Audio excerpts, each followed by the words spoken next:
I'm sitting here with Jean-Francois, who's the game director on Deus Ex Human Revolution, and finally we get our hands on it.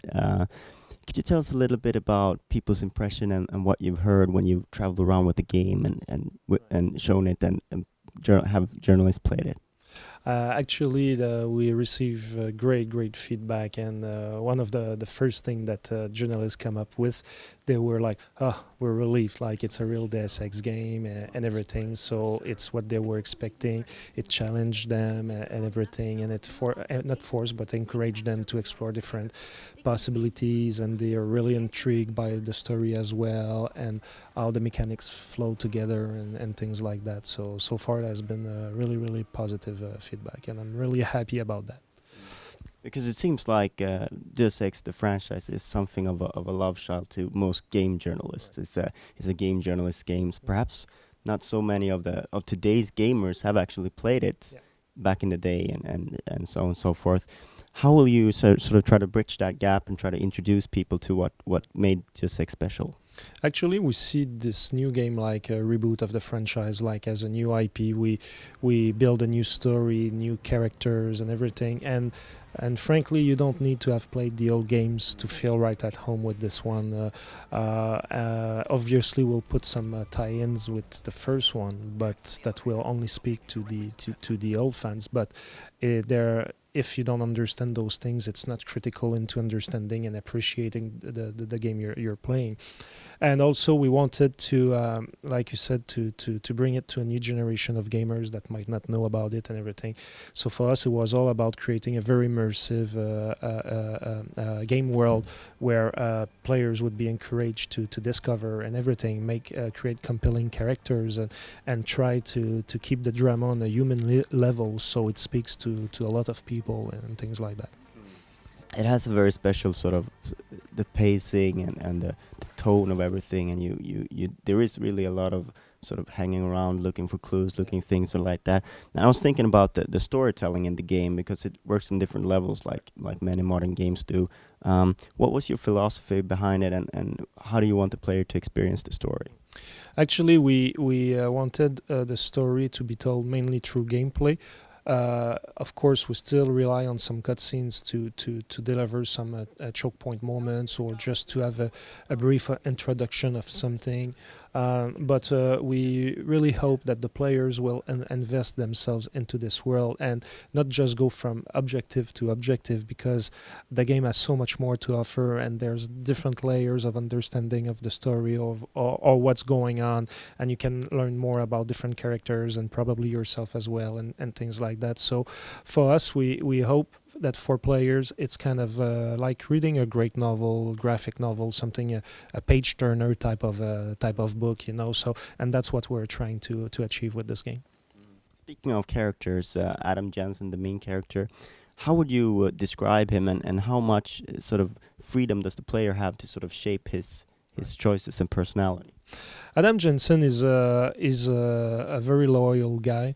He's a very not very, but somewhat sarcastic a bit. Like, he suffered a lot, and he has kind of his own spin on how life goes and things like that. But still, it's a guy that you can rely on.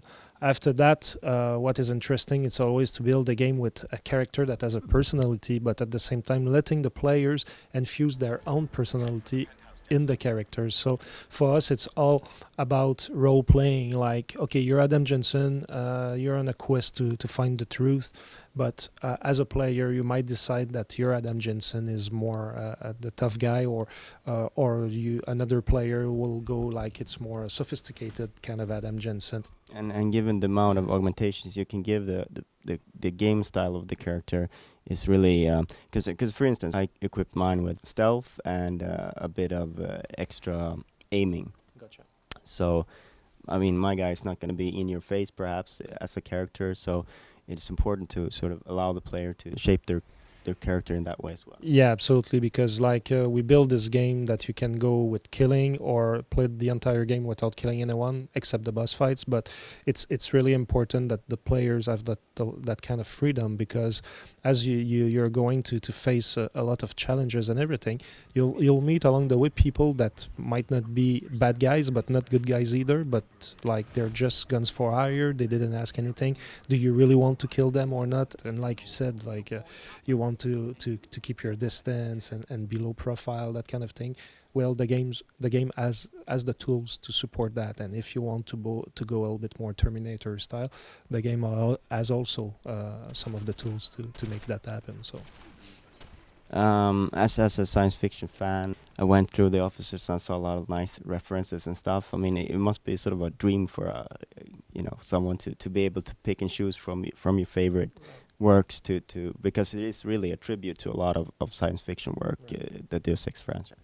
actually, what is fun is that there are many people on this project, so a lot of people contributed to that. It's not only me. I brought my personal influences, but a lot of people in the team did the same thing as well. So even for us, the developer, when we have the actual chance to play our own game, we're surprised by certain aspects because it's someone else in the team that put it, but they didn't say it to everyone, type of thing. So it's really nice. So one of the things you said about it is that importance of grounding this futuristic vision in the present. Yes. Can you give an example of how that has driven the game design? I would, for us, like the comparison that I like to give is then when I was a teenager in the 80s, I was dreaming that cars would fly in 2000 and things would be totally different.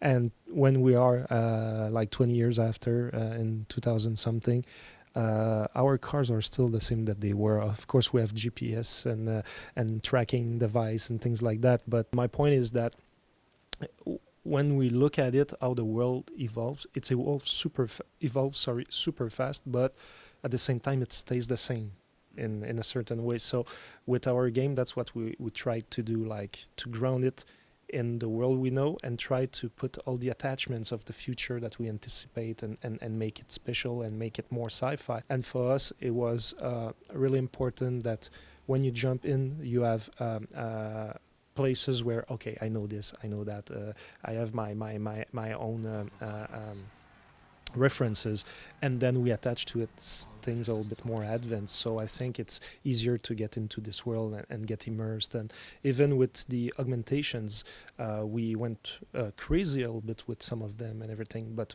they're all based on real scientific principles that eventually, I don't know if they would totally exist the way they are, but there are some truth in that as well. So it was important to create this fantasy to make it as credible as possible.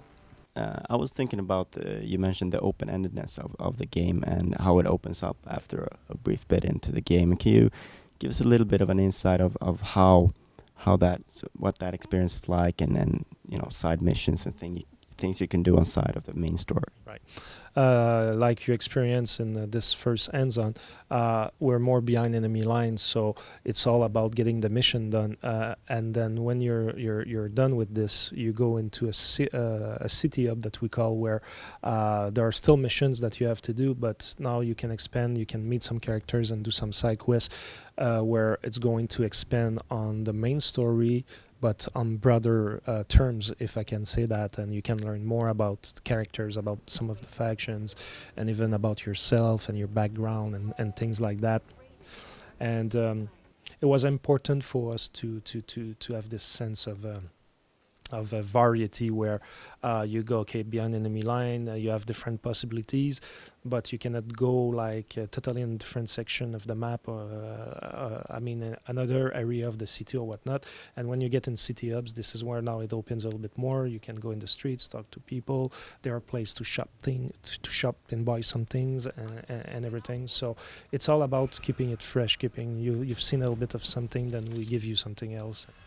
On a more general note, you've been working on this game for quite a while now. 4 years. Yes. So what has that experience been like? And you're starting to sort of smell the goal line now. It has been a great experience. When we started, when I've been approached to work on that game, I was working at another company, and I was excited, I was flattered, but at the same time I was quite scared because it's a cult game and everything. So I took some time to think about it, and when like I was believing that there was something very cool to do with that franchise, I accepted to jump on board.